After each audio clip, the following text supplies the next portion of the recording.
Hello students, hi, welcome back to Organochem. आज हम पढ़ने वाले हैं one of the most important concept of organic chemistry. और अगर हम यहाँ पर बात करते हैं कि जो कंसेप्ट हम पढ़ने वाले हैं वो कंसेप्ट है रिएक्शन इंटरमीडिएट। तो रिएक्शन इंटरमीडिएट क्या होता है और रिएक्शन इंटरमीडिएट कौन कौन से होते हैं, कितने टाइप के रिएक्शन इंटरमीडिएट हमें अपने नीट के सिलेबस में मिलने वाले हैं या फिर जेईई के सिलेबस में मिलने वाले हैं। तो आज हम वही चीज़ें डिस्कस करेंगे। और उन इंटरमीडिएट में सबसे पहला इंटरमीडिएट आता है कार्बोकैटायन। तो कार्बोकैटायन पढ़ने से पहले हम आज स्टार्ट करेंगे रिएक्शन इंटरमीडिएट। तो कार्बोकैटायन रिएक्शन इंटरमीडिएट का ही एक पार्ट है। तो कौन कौन से इंटरमीडिएट होते हैं और क्या इंटरमीडिएट होते हैं वो हम आज पहले स्टडी करते हैं। तो सबसे पहले हम बात करते हैं रिएक्शन इंटरमीडिएट्स की। अगर हम रिएक्शन इंटरमीडिएट की बात करें,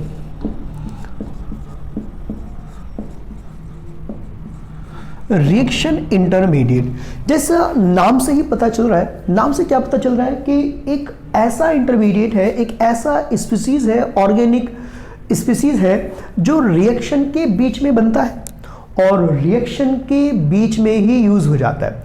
रिएक्शन में बना और रिएक्शन में ही यूज हो गया, यानी कि हम उसको एज ए प्रोडक्ट आइसोलेट नहीं कर सकते हैं। तो ऐसे ऑर्गेनिक स्पीसीज को हम क्या बोलते हैं, रिएक्शन इंटरमीडिएट बोलते हैं। यानी कि ऐसे स्पीसीज जो रिएक्शन में बने और रिएक्शन में ही यूज हो गए, हम उनको एज ए प्रोडक्ट आइसोलेट नहीं कर सकते हैं, उनको बोलते हैं रिएक्शन इंटरमीडिएट। ठीक है, पॉइंट क्लियर हुआ। तो हम यहां पर लिख सकते हैं organic species which form during a chemical reaction। कोई भी ऐसा रिएक्शन स्पीसीज जो केमिकल रिएक्शन में फॉर्म होता है, form during a chemical reaction and can not be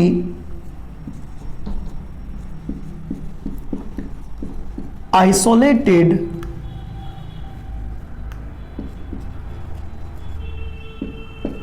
as a product।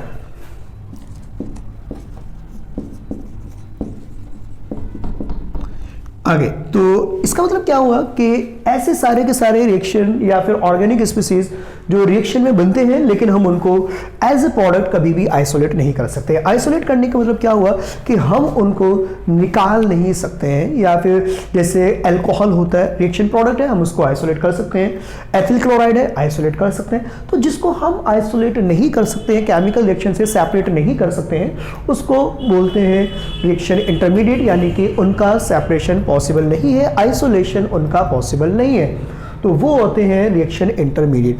तो हम लोगों को अपने सिलेबस में, जो नीट के सिलेबस में हमें पढ़ने हैं, कौन कौन से पढ़ने हैं। सबसे पहले हम देखेंगे कार्बोकैटायन,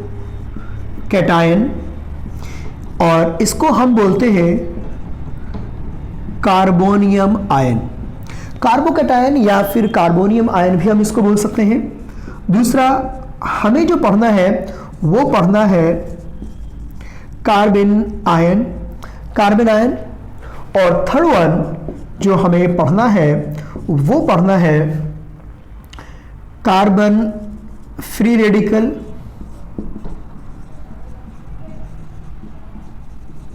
फिर उसके बाद हमें पढ़ना है कार्बीन। कार्बीन भी फ्री रेडिकल इंटरमीडिएट में आएगा। और उसके बाद फिफ्थ वन जो हमें पढ़ना है वो पढ़ना है बेंजाइम। तो ये यहां पर मैंने 5 रिएक्शन इंटरमीडिएट लिखे हैं। इन 5 में से जो सबसे ज़्यादा इंपॉर्टेंट हैं, जो सबसे ज़्यादा यूज होते हैं, अपने सिलेबस में आते हैं, वो ये 3 आते हैं, carbocation, carbon ion and carbon free radical. Exam में, नीट के एग्जाम में जितने भी आपको क्वेश्चन मिलने वाले पीवाईक्यू के क्वेश्चन, प्रीवियस ईयर क्वेश्चन, हम अभी डिस्कस भी करेंगे प्रीवियस ईयर क्वेश्चन, तो उन सभी प्रीवियस ईयर क्वेश्चंस में ये 3 ही रिएक्शन इंटरमीडिएट सबसे ज़्यादा पूछेंगे। एक बात का ध्यान रखना, जो भी चीज़ें मैं आपको बता रहा हूँ, आपके नीट का क्वेश्चन में गारंटी के साथ बोल सकता हूं, स्टाम्प पेपर पर लिख करके बोल सकता हूं कि एक भी क्वेश्चन ऐसा नहीं होने वाला है कि जो कंसेप्ट हम लोगों ने यहां पर डिस्कस किया है उससे बाहर आपको नीट का कंसेप्ट मिल जाए। जो नीट का कंसेप्ट है या फिर जेड वाली का कंसेप्ट है, पूरा का पूरा कंसेप्ट एक एक क्वेश्चन हम लोग यहां पर डिस्कस करके चलने वाले हैं। इतना कंसेप्ट मैं आपको करा दूंगा कि आपका नीट का एक भी क्वेश्चन यहां से मिस नहीं होने वाला आपसे। ठीक है, तो सबसे पहले ये आपके रिएक्शन इंटरमीडिएट हुए, carbocation, carbon ion, carbon free radical, carbene, benzene, 5 reaction intermediate है। इन 5 में से सबसे ज्यादा important carbocation, carbon ion and carbon free radical, ये सबसे ज्यादा इंपॉर्टेंट है। तो अभी हम सबसे पहले जो स्टार्ट करेंगे वो स्टार्ट करेंगे कार्बोकेटायन। आज का अपना टॉपिक कार्बोकेटायन ही है। तो कार्बोकेटायन अपन क्या होते हैं वो देखते हैं। ओके, तो कार्बोकेटायन फ्री रेडिकल की कार्बोकेटायन रिएक्शन इंटरमीडिएट की हम बात करते हैं। मैंने आप लोगों को बताया है कि 3 इंटरमीडिएट सबसे ज्यादा पूछे जाते हैं। अब इन 3 इंटरमीडिएट में भी जो सबसे ज्यादा पूछा जाने वाला इंटरमीडिएट है वो है आपका कार्बोकेटायन। तो जैसे कि नेम से ही पता चल रहा है, नाम ही सजेस्ट कर रहा है, कार्बोकेटायन यानी कि कार्बन और कैटायन। कैटायन का मतलब क्या हुआ? पॉजिटिव चार्ज, कार्बन के ऊपर पॉजिटिव चार्ज, इसको बोलते हैं कार्बोकेटायन। अब कार्बन के ऊपर पॉजिटिव चार्ज की क्या कंडीशंस होती हैं, या फिर जब कार्बन के ऊपर पॉजिटिव चार्ज आ जाएगा तो कार्बन के अंदर क्या क्या चेंजेस आते हैं वो देखते हैं। तो सबसे पहले मान लेते हैं कि हमें कंपाउंड दिया हुआ है CH4। तो CH4 कंपाउंड कब बनता है?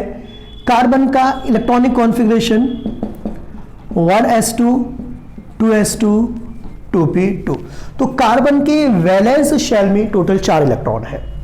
तो कार्बन नॉर्मल कंडीशन में 4 बॉन्ड बनाएगा, ऑक्टेट पूरा हो जाएगा। अब अगर कैटायन दिया हुआ है, कैटायन लाइक CH3 पॉजिटिव, तो कार्बन ने यहां पर कितने बॉन्ड बनाए हुए हैं? कार्बन ने यहां पर 3 बॉन्ड बनाए हुए हैं। तो अब अगर मैं यहां पर बात करता हूं इसके इलेक्ट्रॉनिक कॉन्फ़िगरेशन की, या फिर ये बॉन्ड किस तरह से बना होगा, उसके बेसिस भी अगर अपन बात करें तो ये ब्लॉक डायग्राम है ऑर्बिटल का। तो ये 1s 2s एंड 2p, इस तरह से यहां पर यह कंडीशन दी हुई है। कार्बन के ऊपर एक पॉजिटिव चार्ज का मतलब क्या हुआ कि हमने कार्बन से एक इलेक्ट्रॉन को रिमूव कर दिया। एक इलेक्ट्रॉन को रिमूव करने के बाद क्या होगा? कार्बन का जो एक ऑर्बिटल है, एक ऑर्बिटल वैकेंट हो जाएगा। तो जब भी हम कार्बोकेटायन की बात करेंगे तो कार्बोकेटायन का नाम सुनते ही अपने माइंड में क्वेश्चन आ जाना चाहिए, अपने माइंड में तुरंत चीज आ जानी चाहिए कि कार्बन के पास एक वैकेंट ऑर्बिटल होता है। तो जितनी भी प्रॉपर्टी आने वाली है वो इस वैकेंट p ऑर्बिटल की वजह से ही आएंगे। तो कार्बन जो ज्यादा रिएक्टिव होता है या फिर किस किस टाइप की केमिकल रिएक्शन दिखा सकता है, वो सारे की सारी किसकी वजह से आती है? इस वैकेंट p ऑर्बिटल की वजह से आती है। तो अब हम यहां पर देखते हैं, इसकी प्रॉपर्टीज को डिस्कस करते हैं डिटेल में। तो कार्बोकेटायन क्या हो जाएगा? Organic species having positive charge on carbon atom. तो अगर हम कार्बोकेटायन की बात करते हैं कि कार्बोकेटायन क्या आ जाएगा, तो कार्बोकेटायन क्या हो जाएगा? पॉजिटिव चार्ज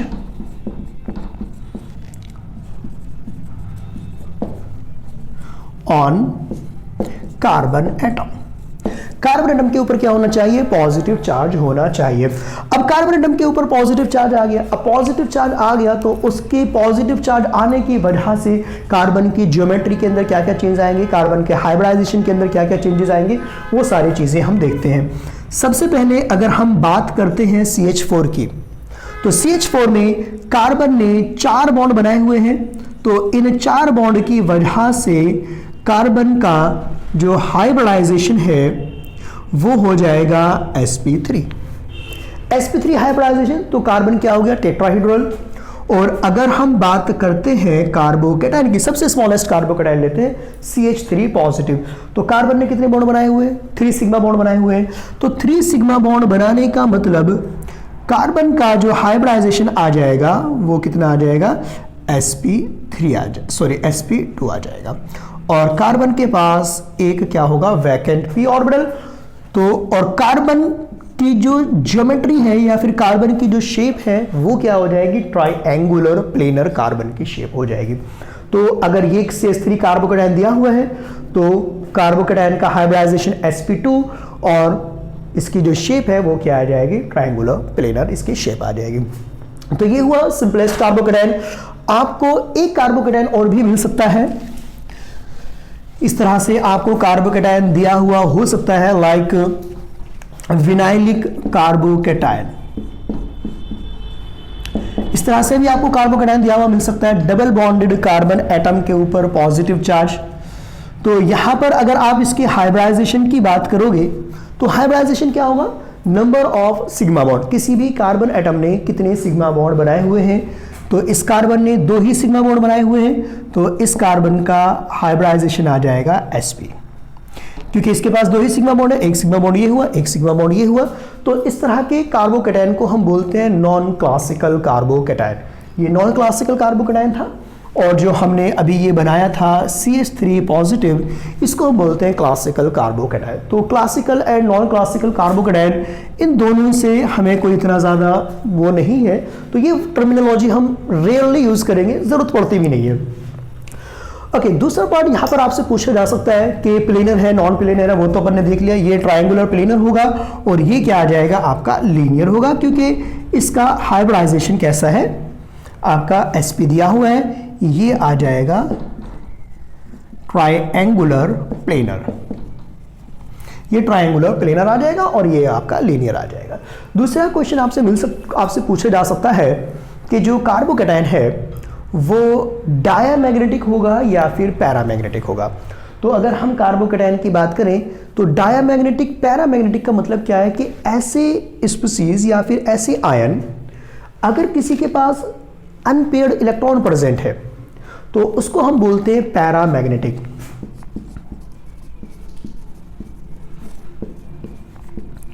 पैरामैग्नेटिक कौन से आ जाएंगे, तो having at least one unpaired electron, जिसके पास कम से कम एक अनपेयर्ड इलेक्ट्रॉन प्रेजेंट हो, उसको बोलते हैं हम पैरामैग्नेटिक। या फिर मैग्नेटिक प्रॉपर्टी के बेसिस पर अगर हम बोलें कि ऐसे स्पीसीज या फिर ऐसे आयन जो मैग्नेटिक फील्ड की साइड को अट्रैक्ट होते हैं, जिनको अगर हम मैग्नेटिक फील्ड में लेकर के आए, मैग्नेटिक फील्ड की साइड को अट्रैक्ट हो, उनको बोलते हैं हम पैरामैग्नेटिक। दूसरा आता है डायामैग्नेटिक। डायामैग्नेटिक कौन से आ जाएंगे, हैविंग जीरो अनपेयर्ड इलेक्ट्रॉन, जिसके पास एक भी अनपेयर्ड इलेक्ट्रॉन नहीं होता है, उसको बोलते हैं हम डायामैग्नेटिक। और अगेन ऐसे सब्सटेंस जो मैग्नेटिक फील्ड में रिपेल करते हैं, यानी कि जो मैग्नेटिक फील्ड से रिपेल होते हैं, उनको बोलते हैं हम डायामैग्नेटिक। तो हो सकता है कि मैग्नेटिक प्रॉपर्टी के बेसिस पर आपसे क्वेश्चन पूछ लिया जाए। अगर मैग्नेटिक फील्ड की साइड को अट्रैक्ट होगा पैरामैग्नेटिक, मैग्नेटिक फील्ड की साइड्स को रिपेल कर रहा है, मैग्नेटिक फील्ड में रिपेल हो रहा है, तो डायामैग्नेटिक। तो इस तरह से भी हम यहाँ पर चेक कर सकते हैं। तो जो कार्बोकेटायन है, कार्बोकेटायन क्या है, डायामैग्नेटिक आ जाएगा, क्योंकि कार्बोकेटायन में एक भी अनपेयर्ड इलेक्ट्रॉन प्रेजेंट नहीं है, तो ये आ जाएगा आपका डायामैग्नेटिक। तो आगे देखते हैं और चीजें। तो क्वेश्चन जो पूछा जाता है, क्वेश्चन ये पूछा जाएगा यहां से आपसे कि कौन सा कार्बोकेटायन स्टेबल है, कौन सा कार्बोकेटायन अनस्टेबल है। स्टेबिलिटी ऑर्डर ऑफ कार्बोकेटायन पूछा जाता है PYQ में।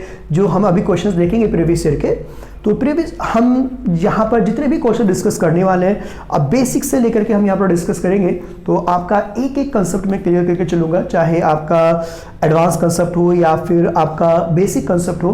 देखो, कोई भी क्वेश्चन एडवांस नहीं होता है, सारे क्वेश्चंस बेसिक कंसेप्ट से मिलकर के ही बने होते हैं। आपको अगर बेसिक कंसेप्ट का ही आइडिया नहीं है तो क्वेश्चन कैसा भी हो, इजी हो या डिफिकल्ट क्वेश्चन हो, आप सॉल्व नहीं कर पाओगे। तो हम यहाँ पर सारे कंसेप्ट अप्लाई करेंगे। तो अगर हम बात करते हैं कि नीट में क्वेश्चन किस तरह का आएगा, तो क्वेश्चन आता है, आपको कार्बोकेटायन दिए जाएंगे, स्टेबिलिटी का ऑर्डर पूछा जाएगा कि कार्बोकेटायन की स्टेबिलिटी किस तरह की है, या फिर एक क्वेश्चन इस तरह का पूछा जाएगा, आपको हैलाइड दे देगा और बोलेगा कि which halide will form white precipitate या फिर येलो प्रेसिपिटेट। इस तरह से क्वेश्चन पूछा जाता है। तो हम देखते हैं, अब हम बात करते हैं स्टेबिलिटी ऑफ कार्बोकेटायन।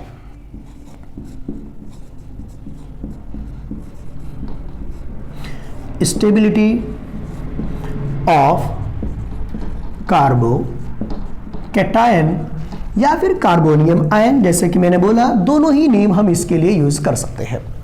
अब देखो कार्बोकैटायन क्या है, कार्बोकैटायन इलेक्ट्रॉन डेफिशिएंट है। सबसे पहली कंडीशन तो ये है कि कोई भी स्पीसीज आपको दिया हुआ हो वो अपने ऊपर किसी भी तरह का चार्ज कैरी करना नहीं चाहेगा।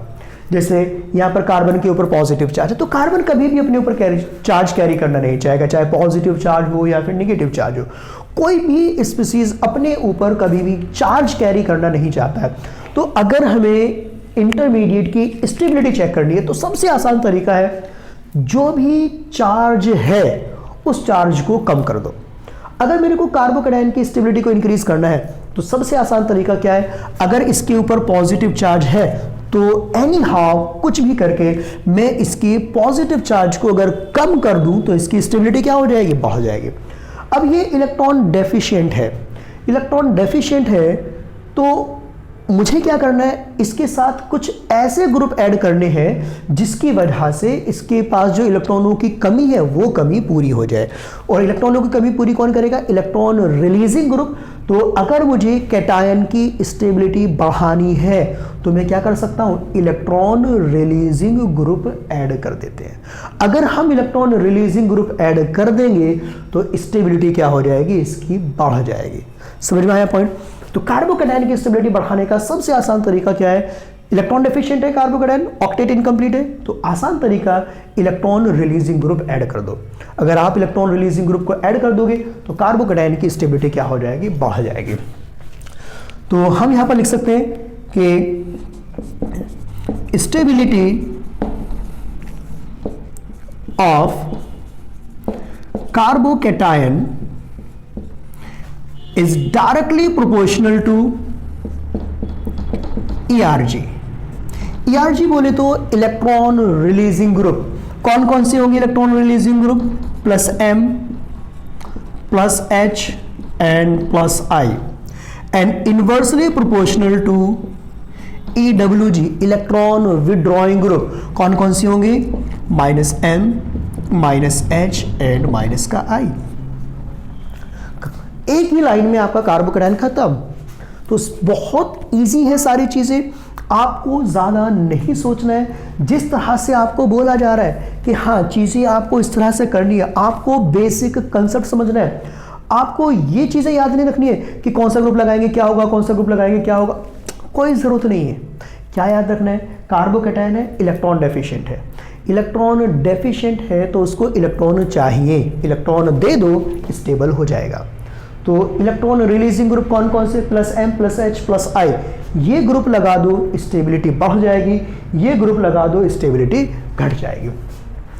अब ये तीन इफेक्ट लिखे हुए हैं यहां पर, तो जब हम इफेक्ट को कंपेयर करेंगे कौन सा इफेक्ट पहले अप्लाई करेंगे वो पता होना बहुत ज्यादा जरूरी है। अगर आपने यहां पर गलती कर दी, इफेक्ट जो पहले अप्लाई करना था वो आपने लास्ट में अप्लाई कर दिया, या फिर जो इफेक्ट लास्ट में अप्लाई होना था वो आपने पहले अप्लाई कर दिया। सबसे पहले जब भी हम इफेक्ट अप्लाई करेंगे तो ऑर्डर ऑफ अप्लाइंग इफेक्ट, तो जो हमने इलेक्ट्रॉनिक डिस्प्लेसमेंट इफेक्ट पढ़े हैं उन इफेक्ट्स को किस तरह से अप्लाई करना है। सबसे पहले आप अप्लाई करोगे रेजोनेंस। जहां भी आपको स्टेबिलिटी ऑर्डर चेक करना है सबसे पहले क्या चेक करो, रेजोनेंस, कि रेजोनेंस अप्लाई हो रहा है या फिर नहीं हो रहा है। रेजोनेंस लग रहा है, सबसे पहले डोमिनेटिंग फैक्टर रेजोनेंस आएगा। फिर उसके बाद आप चेक करोगे अगर रेजोनेंस नहीं है, ठीक है, रेजोनेंस नहीं लग रहा है तो उसके बाद आएगा आपका हाइपर कॉन्जुगेशन। ये इफेक्ट मैंने आपको लास्ट वीडियो लेक्चर में बताया था, सबसे डोमिनेटिंग इफेक्ट आपको रेजोनेंस लगाना है, हाइपर कॉन्जुगेशन। और जब हाइपर कॉन्जुगेशन भी वर्क ना कर रहा हो तब आपको लगाना है कौन सा, इंडक्टिव इफेक्ट। इंडक्टिव इफेक्ट आपको सबसे लास्ट में लगाना है। गलती ऐसी बिल्कुल भी मत कर देना कि इंडक्टिव इफेक्ट को आप पहले लगा करके बैठ जाओ। अगर इंडक्टिव इफेक्ट आपने पहले लगा दिया तो पूरी मेहनत आप लोगों की बेकार हो जाएगी।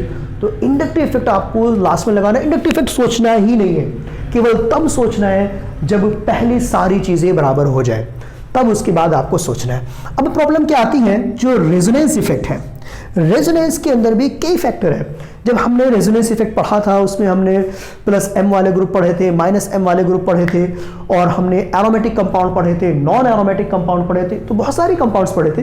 तो अब हम रेजोनेंस के अंदर भी कुछ पार्ट्स आते हैं, कुछ कंडीशंस आती हैं, वो कंडीशंस चेक करते हैं। तो अगर आपको कंपाउंड ऐसा दिया है जिसके अंदर रेजोनेंस हो रहा है, तो रेजोनेंस वाली कंडीशन में भी हम यहां पर एक बार चेक कर लेते हैं। जैसे मान लेते हैं आपको दिया है, सबसे पहले जो आप प्रायोरिटी अप्लाई करोगे, सबसे पहले जो आप प्रायोरिटी दोगे, प्रायोरिटी सबसे पहली प्रायोरिटी आपको देनी है क्या, compound having complete octet in any RS। कोई भी ऐसा कंपाउंड जिसकी किसी भी एक रेजोनेंस स्ट्रक्चर में ऑक्टेट कंप्लीट हो जाए। जैसे दिया compound having complete octet in any resonance structure, कोई कंपाउंड है उसकी 4, 5, 10 रेजोनेंस स्ट्रक्चर, उनमें से किसी एक भी रेजोनेंस स्ट्रक्चर के अंदर अगर ऑक्टेट कंप्लीट हो गया तो आप सबसे ज्यादा प्रायोरिटी उसको दोगे, सबसे ज्यादा स्टेबल वो होगा। उसके बाद सेकंड पोजीशन पर एरोमेटिक, या फिर आप बोल सकते हो positive charge responsible for aromatic character, कि ऐसा पॉजिटिव चार्ज जो एरोमेटिक कैरेक्टर के लिए रिस्पॉन्सिबल हो। नंबर ऑफ रेजोनेंस स्ट्रक्चर ज्यादा आ रही है, कब आ रही है वो नहीं, अगर पॉजिटिव चार्ज एरोमेटिक कैरेक्टर के लिए रिस्पॉन्सिबल है तो उसको लेकर के आओगे। सबसे पहले कौन सा हुआ, यानी कि कंपाउंड जिसमें किसी भी एक भी स्ट्रक्चर में ऑक्टेट पूरा हो रहा हो, वो सबसे ज्यादा स्टेबल। फिर एरोमेटिक, यानी कि positive charge responsible for aromatic, अभी मैं इसको समझाऊंगा कि किस तरह से हुआ। फिर उसके बाद दिया हुआ होगा आपको नॉन एरोमेटिक। कौन सी कंपाउंड एरोमेटिक या एंटी एरोमेटिक होते हैं, तो वो लेक्चर हम लोग पहले डिस्कस कर चुके हैं, पहले ही ऑलरेडी डिस्कशन हो चुका है। तो अगर आप लोगों ने ये डिस्कशन नहीं देखा है, आपको प्रॉब्लम है, तो मैं डिस्क्रिप्शन में वीडियो लिंक डाल दूंगा, जिससे कि आप लोग aromatic, non aromatic, anti aromatic compound कौन से हो सकते हैं, कौन से होते हैं, वो आप लोग स्टडी कर सकते हो। तो ये चीज़ें हैं, अब इनमें देखते हैं। और हाँ, एक और भी आता है, यहाँ पर आता है आपका एंटी एरोमेटिक। तो जब भी आपको एंटी एरोमेटिक दिया हुआ होगा, एंटी एरोमेटिक आपको हमेशा सबसे लास्ट में लेकर के जाना है, सबसे लास्ट में। जहां भी एंटी एरोमेटिक आ जाए उसको हमेशा सबसे लास्ट में डाल दो, कुछ सोचना ही नहीं है आपको। एंटी एरोमेटिक सबसे लास्ट में। सबसे पहले आपको चेक करना है कोई भी ऐसा कंपाउंड जिसकी किसी भी एक रेजोनेंस स्ट्रक्चर में ऑक्टेट पूरा हो रहा हो, positive charge responsible for aromatic character, non aromatic और एंटी एरोमेटिक सबसे लास्ट में। एग्जांपल्स देखते हैं। ओके, तो यहां पर एग्जांपल देखते हैं।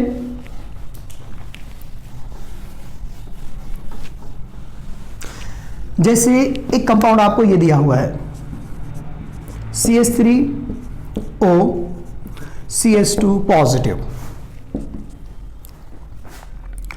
और एक कंपाउंड आपको दिया हुआ है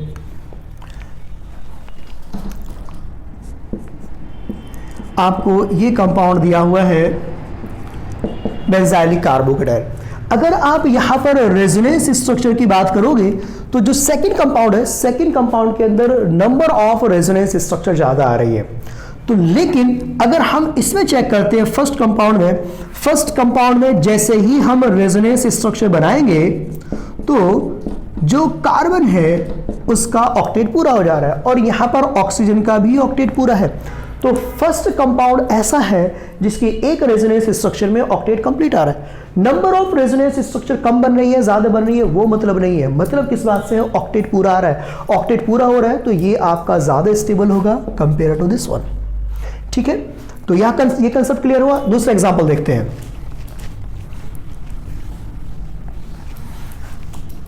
दूसरे एग्जांपल देखते हैं। यहां पर ये एग्जांपल लेते हैं हम।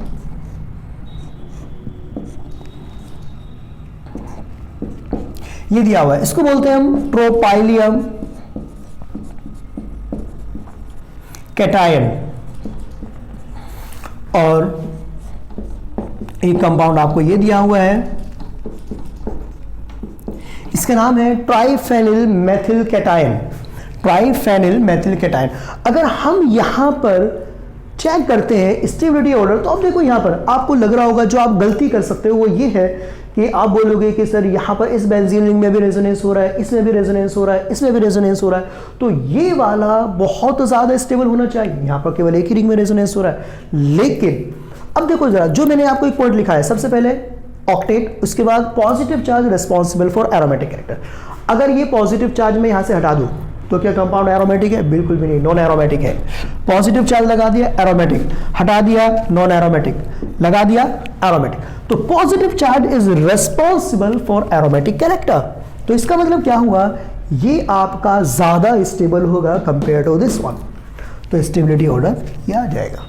तो आपको क्या चेक करना है? आपको चेक करना है ऑक्टेट, फिर उसके बाद positive charge responsible for aromatic character, फिर उसके बाद नॉन एरोमेटिक, और सबसे लास्ट में हाइपर कॉन्जुगेशन के भी लास्ट में कौन सा आ जाएगा?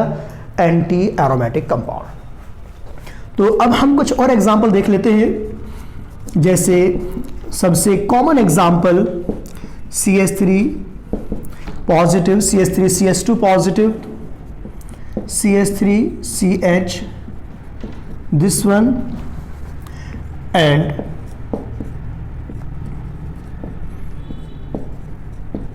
This one.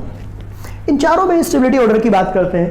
तो अब आपसे क्वेश्चन पूछा जाए कि इन चारों में सबसे ज्यादा स्टेबल, तो आप लोग क्या बोलेंगे कि सर सबसे ज्यादा स्टेबल फोर्थ है क्योंकि इंडक्टिव इफेक्ट ज्यादा है। बिल्कुल गलत बात है। इंडक्टिव इफेक्ट को चेक ही नहीं करना है। चेक क्या करना है? सबसे पहले हाइपर कॉन्जुगेशन। तो यहां पर 9 अल्फा हाइड्रोजन, यहां पर 6 अल्फा हाइड्रोजन, यहां पर 3 अल्फा हाइड्रोजन, और यहां पर 0। मैंने जिस सीक्वेंस में आपको बोला है, जो ऑर्डर बोला है, आपको वही ऑर्डर अप्लाई करना है। ऐसा नहीं है कि आप अपनी मर्जी से कुछ भी कर दो। यहां पर ठीक है, इंडक्टिव इफेक्ट की वजह से भी ये स्टेबल आ रहा है, हाइपर कॉन्जुगेशन की वजह से भी ये स्टेबल हो रहा है, लेकिन हमेशा ऐसा नहीं होगा। ये बात आपको ध्यान रखनी है। तो स्टेबिलिटी का ऑर्डर ये आ जाएगा। ठीक है, ओके। दूसरी कंडीशन, आपको ये कंपाउंड दिया हुआ है,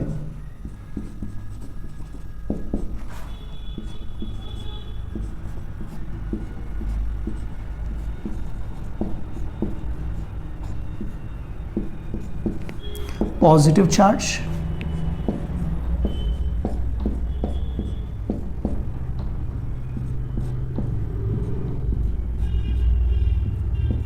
this one and last this one. अब अगर हम इन तीनों में स्टेबिलिटी की बात करते हैं तो अगेन स्टेबिलिटी ऑर्डर, यहां पर पॉजिटिव चार्ज इस बेंजीन रिंग में रेजोनेंस में जा रहा होगा, ये पॉजिटिव चार्ज इस बेंजीन रिंग में रेजोनेंस में, ये पॉजिटिव चार्ज इन तीनों बेंजीन रिंग में रेजोनेंस। अब देखो यहां पर ऑक्टेट रूल सभी में सेम आ रहा है, यानी कि किसी भी रेजोनेंस स्ट्रक्चर में कार्बन का ऑक्टेट पूरा नहीं होगा। कार्बन का ऑक्टेट केवल तभी पूरा हो सकता है जब आपको कोई एक ऐसा एटम दिया हुआ हो जिसके पास लोन पेयर प्रेजेंट हो। यहां पर किसी के पास लोन पेयर प्रेजेंट नहीं है, तो किसी भी रेजोनेंस स्ट्रक्चर में कार्बन का ऑक्टेट पूरा नहीं होगा। तो अब हम यहां पर क्या चेक करने वाले हैं? Number of resonance structure. जितनी ज्यादा रेजोनेंस स्ट्रक्चर होंगे, जितना ज्यादा रेजोनेंस हो रहा होगा, स्टेबिलिटी उतनी ज्यादा। ये कंडीशन आ गई। यहां पर हाइपर कॉन्जुगेशन की बात नहीं करने वाले, क्यों? है ही नहीं। अपन सबसे पहले प्रायोरिटी देंगे रेजोनेंस को, फिर उसके बाद हाइपर कॉन्जुगेशन को। ये क्वेश्चन आपका PYQ है, प्रीवियस ईयर का क्वेश्चन है। तो आपको इस तरह से मैं बताता हुआ चलूंगा कि किस तरह के कौन सा PYQ है, कौन सा PYQ नहीं है। ये PYQ आप आइडिया लगा सकते हो कि कितने इजी क्वेश्चंस आपसे पूछे जाते हैं। बहुत ज़्यादा कॉम्प्लिकेटेड क्वेश्चन कभी नहीं पूछा जाएगा आपसे, ध्यान रखनी है बात आपको।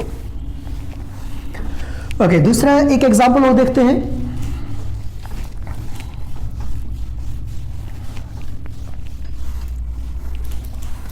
एक क्वेश्चन दिया हुआ है आपको, CH3 positive and CH2CH positive. अगर अपन अब इन दोनों में स्टेबिलिटी को कंपेयर करते हैं तो यहां पर ये कार्बन sp2 हाइब्रिडाइज्ड और ये कार्बन sp हाइब्रिडाइज्ड। अगर मैं इलेक्ट्रोनेगेटिविटी की बात करता हूं तो ज्यादा इलेक्ट्रोनेगेटिविटी किसकी आती है? sp हाइब्रिडाइज्ड की इलेक्ट्रोनेगेटिविटी ज्यादा, तो ज्यादा इलेक्ट्रोनेगेटिव एटम पर पॉजिटिव चार्ज, यहां पर कम इलेक्ट्रोनेगेटिव पर पॉजिटिव चार्ज। तो ज्यादा यानी कि जो पॉजिटिव चार्ज है, positive charge should be on electro positive atom, तो ये ज्यादा स्टेबल हो जाएगा। तो इजी इजी से क्वेश्चन है।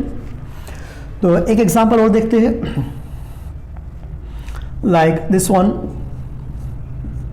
सबसे पहले एक इजी एग्जांपल देखते हैं जिससे कि आपका कंसेप्ट बिल्डअप हो जाए, फिर एक PYQ देखेंगे। आपको दिया हुआ है benzyl carbocation and para methyl benzyl carbocation. तो इन दोनों में आपको स्टेबिलिटी चेक करनी है। तो ये जो CH3 ग्रुप दिया हुआ है, मैंने आपको बताया था हाइपर कॉन्जुगेशन में डबल बॉन्डेड कार्बन की नेक्स्ट एटम पर पॉजिटिव चार्ज है तो हाइपर कॉन्जुगेशन होगा। तो अब अगर हम यहां पर हाइपर कॉन्जुगेशन कराएंगे तो हाइपर कॉन्जुगेशन की वजह से स्टेबिलिटी पर क्या इफेक्ट पड़ता है वो हम यहां पर चेक करेंगे। ये हाइड्रोजन हाइपर कॉन्जुगेशन में गया तो कंपाउंड बन करके आएगा, जो स्ट्रक्चर बनेगी वो ये स्ट्रक्चर बन जाएगी। बहुत इंपॉर्टेंट कंसेप्ट हम यहां से अभी ड्राइव करने वाले हैं, ध्यान रखना है वो बात। ये पॉजिटिव चार्ज आया, यहां पर H पॉजिटिव, ये हाइपर कॉन्जुगेटिव स्ट्रक्चर है। ये नेगेटिव चार्ज रेजोनेंस में चला जाएगा, रेजोनेंस में गया तो ये तो कंडीशन सेम रहेगी, H पॉजिटिव, यहां पर नेगेटिव, CH2 पॉजिटिव और नेगेटिव चार्ज। अब ये नेगेटिव इस पॉजिटिव के साथ डबल बॉन्ड बना सकता है। तो अब अगर हम यहां पर देखते हैं तो जितनी भी हमने यहां पर इस कंपाउंड की हाइपर कॉन्जुगेटिव स्ट्रक्चर बनाई और उन हाइपर कॉन्जुगेटिव स्ट्रक्चर में एक स्ट्रक्चर ऐसी आ रही है जिसमें इस कार्बन का ऑक्टेट पूरा हो जा रहा है।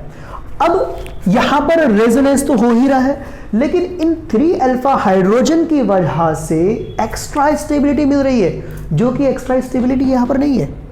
तो ये जो 3 अल्फा हाइड्रोजन है, जो 3 अल्फा हाइड्रोजन की वजह से जो हाइपर कॉन्जुगेशन हो रहा है, उस हाइपर कॉन्जुगेशन की वजह से ये जो पैरामेथिल बेंजील कार्बोकेटायन दिया हुआ है, ये क्या हो जाएगा?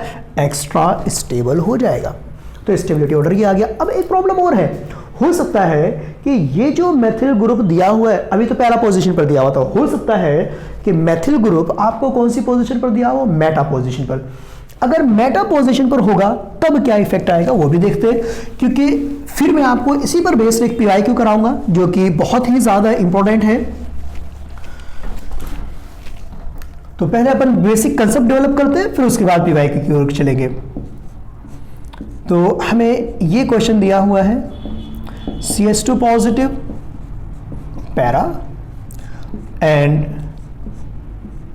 Again CH2 positive methyl. एक में मेथिल ग्रुप ऑर्थो पोजीशन पर है, एक में मेथिल ग्रुप पैरा पोजीशन पर है। इसकी हाइपर कॉन्जुगेटिव स्ट्रक्चर हम लोगों ने अभी बनाई थी, तो कोई प्रॉब्लम नहीं है, इसका अपन को आइडिया। इसकी हाइपर कॉन्जुगेटिव स्ट्रक्चर बनाते हैं मेटा वाले की।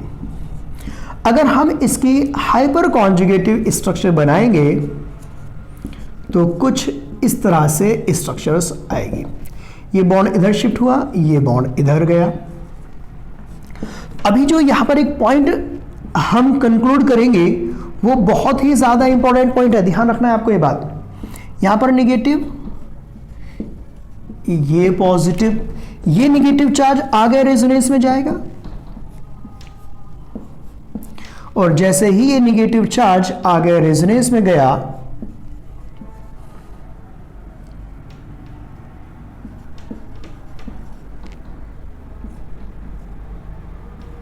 ये कंडीशन यहाँ पर बन जाएगी। ओ सॉरी, यहाँ पर H plus and positive charge. Okay, para methyl की जो हाइपर कॉन्जुगेटिव स्ट्रक्चर बनाई थी और जो हम अभी मेटा की हाइपर कॉन्जुगेटिव स्ट्रक्चर बना रहे हैं, तो दोनों में डिफरेंस आपको क्लियर नजर आ रहा है कि जब हमने पैरामेथिल की बनाई थी तो उनमें से एक स्ट्रक्चर ऐसी आई थी जिसमें ये नेगेटिव चार्ज इसके साथ डायरेक्ट रिएक्शन करके स्टेबलाइज कर रहा था, लेकिन यहां पर ये नेगेटिव चार्ज इस कार्बोकैटायन को डायरेक्टली स्टेबलाइज नहीं कर रहा है। इसका मतलब कि अगर CH3 ग्रुप मेटा पोजीशन पर है तो मेटा पोजीशन पर हाइपर कॉन्जुगेशन का डायरेक्ट स्टेबलाइजेशन नहीं होता है। ये बात आपको ध्यान रखनी है। अगर एल्किल ग्रुप मेटा पोजीशन पर है तो डायरेक्ट स्टेबलाइजेशन नहीं होगा। कब डायरेक्ट स्टेबलाइजेशन होगा? जब केवल ऑर्थो एंड पैरा पोजीशन पर है, तभी स्टेबलाइजेशन होगा। तो स्टेबिलिटी का ऑर्डर क्या आ गया? ये स्टेबिलिटी का ऑर्डर आ गया। सेम कंसेप्ट अप्लाई होगा, same exactly same concept applicable होगा मेसोमेरिक इफेक्ट में। अगर इलेक्ट्रॉन रिलीजिंग ग्रुप प्रेजेंट है कहां पर? ऑर्थो एंड पैरा पोजीशन पर, तभी डायरेक्ट स्टेबलाइजेशन होगा, अदरवाइज कार्बोकैटायन का डायरेक्ट स्टेबलाइजेशन नहीं होगा। तो इसी कंसेप्ट को हम बोल देते हैं क्या कि mesomeric effect and hyper conjugation केवल ऑर्थो पैरा पोजीशन पर ही लगता है, मेटा पोजीशन पर नहीं लगता है। वो हम इसलिए बोलते हैं क्योंकि इन इफेक्ट से डायरेक्ट स्टेबलाइजेशन नहीं होता है। ठीक है, डायरेक्ट स्टेबलाइजेशन कब होगा? जब पैरा एंड ऑर्थो पोजीशन पर दिया हुआ होगा, मेटा पोजीशन पर डायरेक्ट स्टेबलाइजेशन पॉसिबल नहीं है। एग्जांपल, मेसोमेरिक इफेक्ट का एग्जांपल लेकर के देख लेते हैं तो आपको और प्रॉपर आइडिया लग जाएगा। मान लेते हैं कि आपको एक एग्जांपल दिया हुआ है like this one, para position पर मिथॉक्सी एंड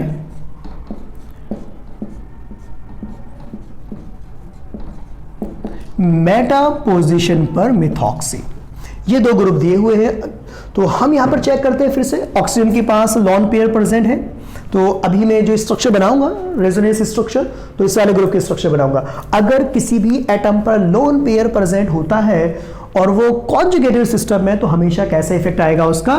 प्लस का M इफेक्ट। तो प्लस का M इफेक्ट बहुत ज़्यादा स्ट्रॉन्गली इलेक्ट्रॉन रिलीजिंग इफेक्ट होता है। तो हम क्या कर रहे हैं? इसकी स्ट्रक्चर बना रहे हैं। तो स्ट्रक्चर बनाने पर क्या होगा देखते हैं। जिस तरह से मैं आपको पॉइंट्स एक्सप्लेन कर रहा हूं, बस आपको उसी तरह से पॉइंट अप्लाई करने हैं। अगर आपने ऊपर नीचे किया, कोई गलती की, तो क्वेश्चन गलत हो सकता है, ध्यान रखना। ये इधर शिफ्ट हुआ, ये पाई बॉन्ड इधर आ जाएगा, तो स्ट्रक्चर बन जाएगी ऑक्सीजन पर पॉजिटिव चार्ज। अब हो सकता है कि तुम में से कुछ लोगों के दिमाग में ये बात आ रही हो कि सर ऑक्सीजन पर पॉजिटिव चार्ज स्टेबल नहीं होता है, बहुत ज़्यादा इलेक्ट्रोनेगेटिव है, ब्ला ब्ला ब्ला ब्ला, बहुत सारी। ठीक है भाई, नहीं होता, लेकिन यहां पर ऑक्सीजन का ऑक्टेट कंप्लीट है। तो जब तक ऑक्टेट कंप्लीट है, हम रेजोनेंस करा करके ऑक्सीजन पर पॉजिटिव चार्ज ला सकते हैं। क्यों? क्योंकि अभी ऑक्टेट कंप्लीट है। ये नेगेटिव चार्ज आगे रेजोनेंस में गया, जब आगे रेजोनेंस में जाएगा तो इस तरह की कंडीशन आ जाएगी, पॉजिटिव नेगेटिव। अगेन फिर से वही पॉइंट, पॉजिटिव नेगेटिव आपस में क्या कर सकते हैं? पाई बॉन्ड बना लेंगे। तो जो कार्बोकैटायन था, कार्बोकैटायन क्या हो गया? डायरेक्टली स्टेबलाइज्ड हो गया। कार्बोकैटायन क्या हो रहा है? डायरेक्टली स्टेबलाइज्ड हो रहा है। ठीक है, और ये जो अभी स्ट्रक्चर बनकर के आई है, सारे के सारे एटम का ऑक्टेट कंप्लीट है। तो अपना पहला पॉइंट याद करो, सबसे पहले प्रायोरिटी ऑर्डर में क्या था कि ऐसी स्ट्रक्चर, ऐसा कंपाउंड जिसमें किसी भी रेजोनेंस स्ट्रक्चर में ऑक्टेट कंप्लीट है, उसको हम प्रायोरिटी देंगे। अब इस एटम की बात करते हैं, ये सॉरी इस कंपाउंड की बात करते हैं। जब आपको कौन सी पोजीशन पर दिया हुआ है? मेटा पोजीशन पर दिया हुआ है, तब क्या कंसेप्ट अप्लाई करेंगे? ओके, लॉन पेयर है, रेजोनेंस में गया, तो रेजोनेंस में जाने के बाद क्या कंडीशन आएगी? Positive negative charge, CS2 positive. ये रेजोनेंस हुआ, अगेन रेजोनेंस करा देंगे हम। तो यहां पर आपको कंसेप्ट क्लियर होना चाहिए, जो भी आप पढ़ रहे हो उसका लॉजिकल एक्सप्लेनेशन होना चाहिए आपके पास कि हाँ ये चीज है तो ये चीज क्यों आ रही है। तो केवल रट्टा नहीं मारना है कि ऑर्थो पैरा पर ही इफेक्ट मेसोमेरिक या हाइपर कॉन्जुगेशन लगता है, लेकिन क्यों बोलते हैं हम ऐसा, वो एक्सप्लेन अपन यहां पर कर रहे हैं। तो अब आगे बार बार आपको रट्टा नहीं मारना, बस समझ लेना है हाँ कि ऐसा होता है इसलिए पॉसिबल है। अब देखो, जब हमने पैरा पोजीशन वाले की स्ट्रक्चर बनाई थी, यहां पर ऑक्टेट पूरा हो पा रहा था, लेकिन ये जो स्ट्रक्चर है इसमें यहां से रेजोनेंस कराएंगे तो पॉजिटिव नेगेटिव चार्ज यहां पर आ जाएगा। किसी भी स्ट्रक्चर में इस कार्बन का ऑक्टेट कंप्लीट नहीं हो रहा है, तो हम यहां पर अगेन बोल सकते हैं कि जो प्लस का M इफेक्ट है वो ऑर्थो एंड पैरा पोजीशन पर ही स्टेबलाइज कर रहा है, पॉजिटिव चार्ज को मेटा पोजीशन वाला स्टेबलाइज नहीं कर रहा है। तो इसलिए स्टेबिलिटी का ऑर्डर क्या आ जाएगा, ये आ जाएगा। समझ में आया पॉइंट? ध्यान रखनी है बात आपको कि हाइपर कॉन्जुगेशन और मेसोमेरिक इफेक्ट केवल कहां पर एप्लीकेबल है, ऑर्थो एंड पैरा पोजीशन पर। तो मैं लिख देता हूं ये वाला नोट पॉइंट, आपको याद भी रखना है।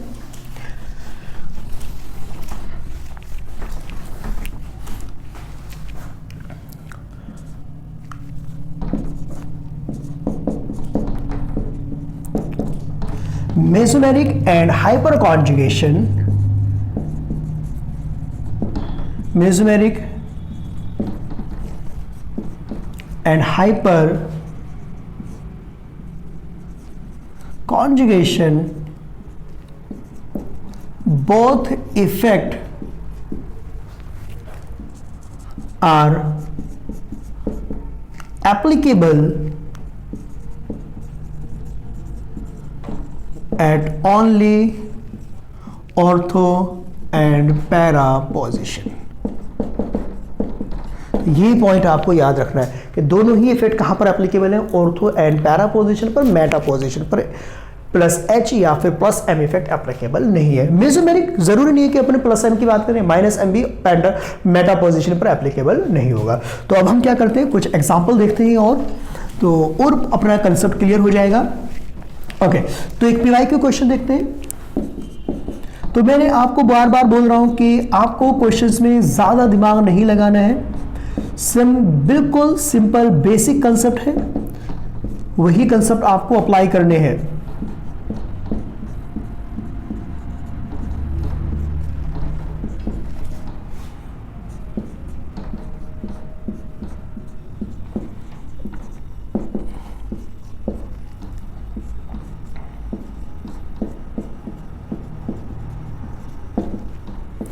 ओके, ये आपको PYQ दिया हुआ प्रीवियस ईयर का क्वेश्चन है। तो यहाँ पर इसमें हमें स्टेबिलिटी बतानी है। अब अगर हम स्टेबिलिटी की बात करते हैं तो आपको क्या करना है, आपके माइंड में जो क्वेश्चन आएगा वो सबसे पहले देखोगे, अच्छा इधर टर्शियरी विटल दिया हुआ है, सबसे ज़्यादा प्लस आई इफेक्ट इसका होना चाहिए, सबसे कम प्लस आई इफेक्ट इसका, तो सर फोर्थ वाला बकवास है। इंडक्टिव इफेक्ट चेक ही नहीं करना है, पहले कौन सा इफेक्ट चेक करना है आपको, हाइपर कॉन्जुगेशन। सबसे पहले हम हाइपर कॉन्जुगेशन चेक करेंगे। यहाँ पर 3 alpha hydrogen, 2 alpha hydrogen, 1 alpha hydrogen और यहाँ पर एक भी अल्फा हाइड्रोजन नहीं है।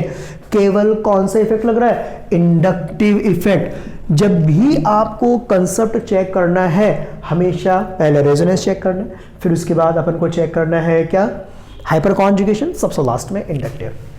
तो ये ऑर्डर आ जाएगा आपका स्टेबिलिटी का। ठीक है, आपसे सीक्वेंस के ऑर्डर वाले क्वेश्चन बहुत ज़्यादा पूछे जाएंगे एग्जाम में, ध्यान रखना कि कौन सा ऑर्डर करेक्ट है। जब भी आपको ऑर्डर वाले क्वेश्चन पूछे जाए तो एक बात ध्यान रखना, या तो आप सबसे ज़्यादा स्टेबल चेक कर लो या फिर आप सबसे लीस्ट स्टेबल चेक करो, मोस्ट स्टेबल या least stable.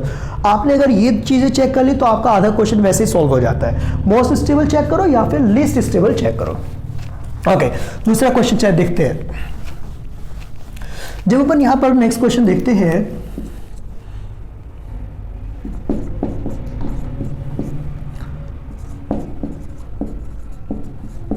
which carbocation is least stable which carbocation is least stable.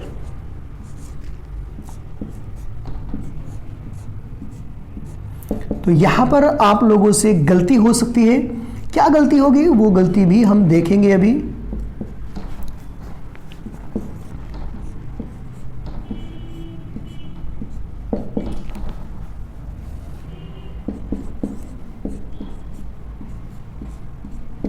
Okay, आपको ये 4 कंपाउंड दिए हुए हैं।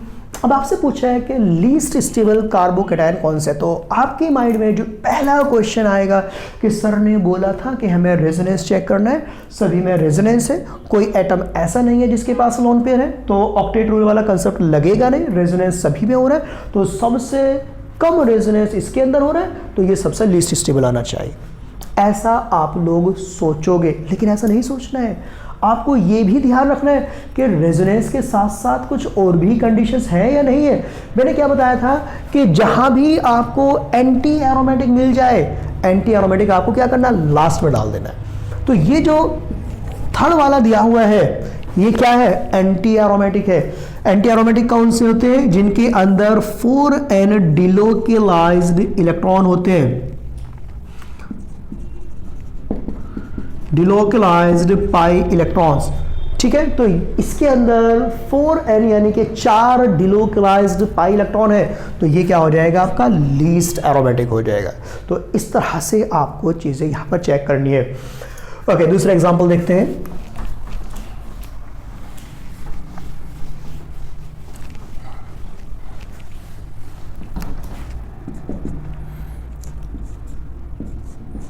एक क्वेश्चन दिया हुआ है आपको, लाइक दिस वन,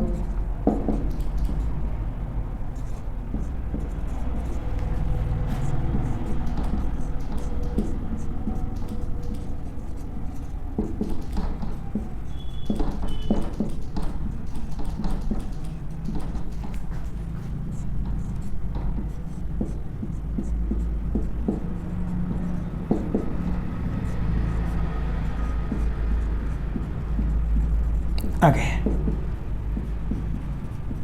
ये क्वेश्चन आपको यहां पर दिया हुआ है। तो अब अगर हम यहां पर स्टेबिलिटी की बात करते हैं कि कौन सा कार्बोकेटायन ज़्यादा स्टेबल है, स्टेबिलिटी ऑर्डर की अगर हम बात करें, तो सबसे पहले हमें रेजोनेंस चेक करना है। इसमें रेजोनेंस हो रहा है, इसमें रेजोनेंस हो रहा है, इसमें रेजोनेंस नहीं है, यहाँ पर हाइपर कॉन्जुगेशन। अब इन दोनों में रेजोनेंस हो रहा है, लॉन पेयर है, यहाँ पर लॉन पेयर है। अब कंसेप्ट ये आता है कि रेजोनेंस तो हो रहा है, दोनों में से ज़्यादा रेजोनेंस किसमें हो रहा है। अगर हम यहाँ पर चेक करते हैं तो ऑक्सीजन का लोन पेयर केवल इधर जा रहा है, यहाँ पर नाइट्रोजन का लोन पेयर इधर भी जा रहा है और नाइट्रोजन का लोन पेयर इधर भी जा रहा है। तो ये लोन पेयर 2 जगह डिलोकेलाइज्ड हो रहा है, तो कार्बोकेटायन को सेम टाइम पर कार्बोकेटायन को स्टेबलाइज करने की टेंडेंसी OCH3 से कम हो गई। तो सबसे ज़्यादा स्टेबल ये A, B, C and D, सबसे ज़्यादा स्टेबल हो जाएगा A के बाद B।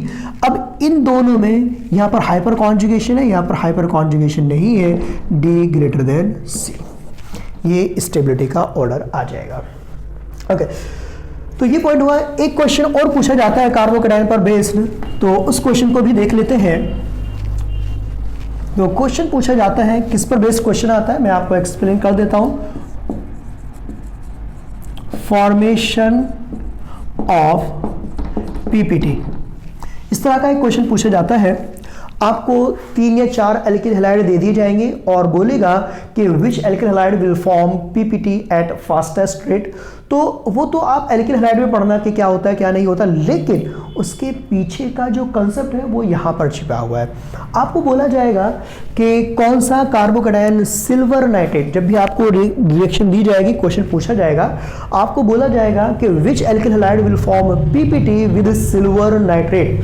तो सिल्वर नाइट्रेट के साथ आप रिएक्शन कराओगे तो आपको क्या ध्यान रखना है, आपको ध्यान रखना है stable carbocation form PPT at fastest rate. जिसमें कार्बोकेटायन स्टेबल बनेगा वो फास्टेस्ट रेट से पीपीटी फॉर्म करने वाला है। अब कभी कभी पीपीटी का कलर आपको दे दिया जाता है। अगर आपको AgCl दिया हुआ है तो ये होता है वाइट, अगर आपको AgBr दिया हुआ है तो ये होगा पेल येलो, और अगर आपको AgI दिया हुआ है तो ये हो जाएगा येलो। तो क्वेश्चन किस तरह का बेस क्वेश्चन किस तरह का होता है वो देखते हैं, PYQ क्वेश्चन देखते हैं।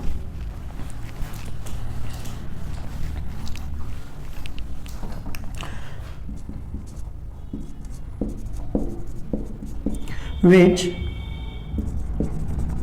halide will form yellow PPT when react with AgNO3। तो AgNO3 के साथ रिएक्ट कराया जा रहा है तो कौन सा येलो PPT फॉर्म करेगा। येलो PPT मतलब किसका प्रेसिपिटेट बनना है, सिल्वर आयोडाइड का प्रेसिपिटेट बनना है। तो आपको क्वेश्चन इस तरह से दिया हुआ हो सकता है, ये दिया हुआ है, या फिर आपको क्वेश्चन इस तरह से दिया हुआ हो सकता है। अब यहां पर एक पॉइंट आपको और ध्यान रखना है,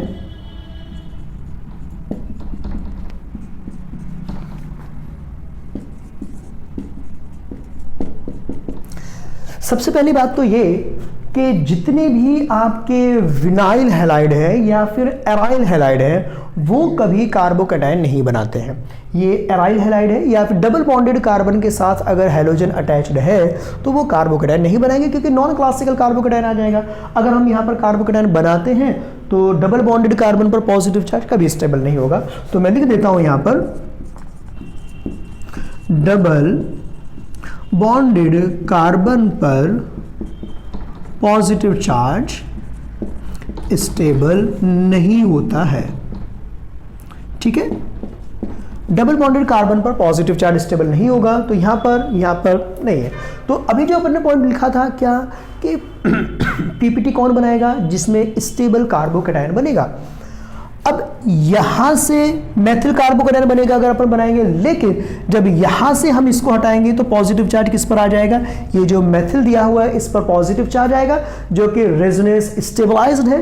तो इसीलिए जो आसानी से येलो प्रेसिपिटेट देगा, कौन सा देगा, थर्ड वाला येलो प्रेसिपिटेट दे देगा। तो इस तरह से आपसे क्वेश्चंस पूछे जा सकते हैं।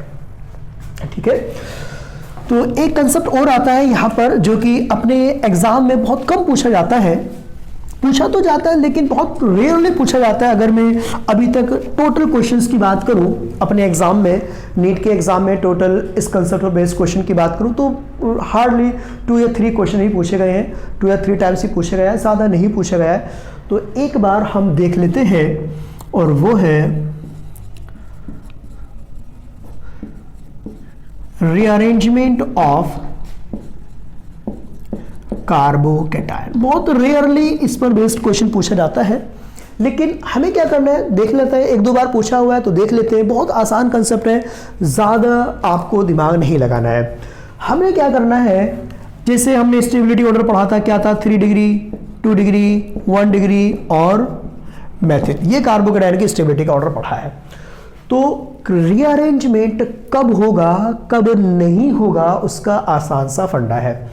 अगर आपको कोई भी पॉजिटिव चार्ज ऐसा दिया हुआ है जिस पॉजिटिव चार्ज को आप उससे जो भी स्टेबिलिटी दी हुई है उससे ज़्यादा स्टेबिलिटी में अगर कन्वर्ट कर सकते हो तो आप उसको कन्वर्ट कर दोगे, और इस कन्वर्जन को ही हम क्या बोलते हैं, रीअरेंजमेंट बोलते हैं। समझने के लिए एक आसान सा कंसेप्ट यूज करते हैं, बिल्कुल बेसिक फंडे से मैं बताऊंगा आपको।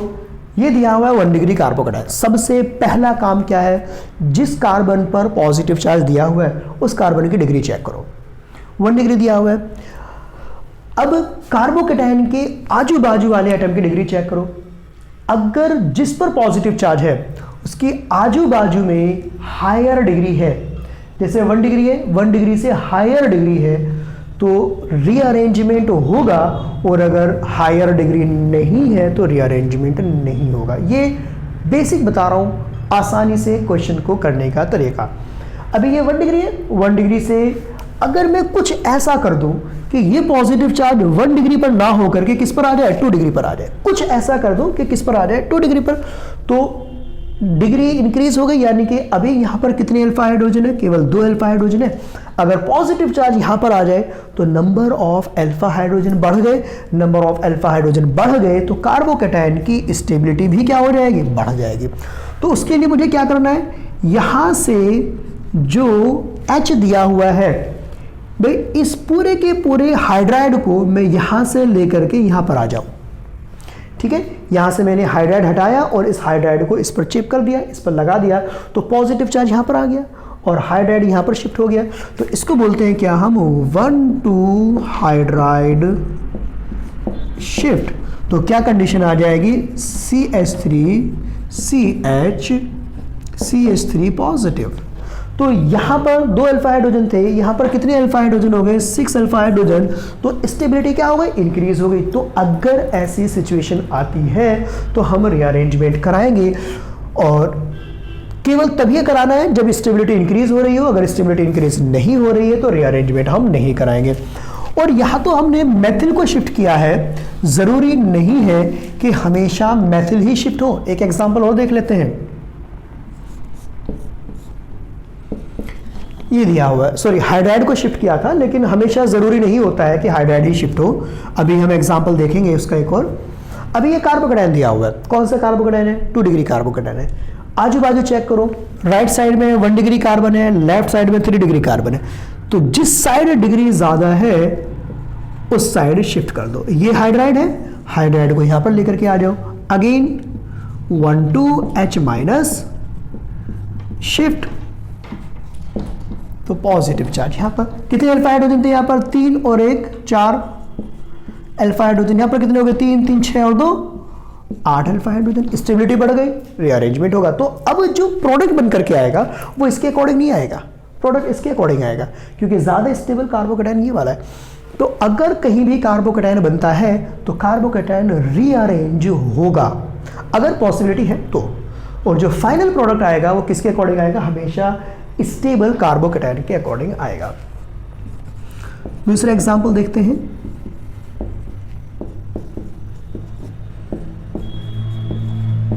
ये दिया हुआ है, चेक किया। अभी कौन सी डिग्री का कार्बन है, 1 डिग्री का। इसके बाजू वाला जो कार्बन है वो 4th डिग्री का है। तो अब यहां पर हाइड्रोजन तो है नहीं, जैसे हमने यहां पर शिफ्ट किया था, हाइड्रोजन तो है नहीं, कोई बात नहीं, अपन किसको शिफ्ट कर देंगे, मेथिल को शिफ्ट कर देंगे। अपन को तो स्टेबिलिटी बढ़ानी है। हाइड्रोजन नहीं था, मेथिल को शिफ्ट किया। अगर हाइड्रोजन होता तो सबसे ज्यादा माइग्रेटिंग एप्टीट्यूड हाइड्रोजन का होता है, हाइड्रोजन नहीं है इसलिए अपन मेथिल को शिफ्ट कर देंगे। तो क्या आ जाएगा, 1,2 मेथिल शिफ्ट, 1,2 मेथिल शिफ्ट किया, CH3 CH2 पॉजिटिव, 3 3 6 और 2 8 अल्फा हाइड्रोजन। स्टेबिलिटी क्या हो गई, अगेन बढ़ गई। तो आई थिंक आज की इस टॉपिक के अंदर इतना काफ़ी सफिशिएंट रहेगा। तो नेक्स्ट लेक्चर में अपन लोग मिलते हैं, and I hope you are enjoying these lectures. तो like and subscribe and share please. Thank you.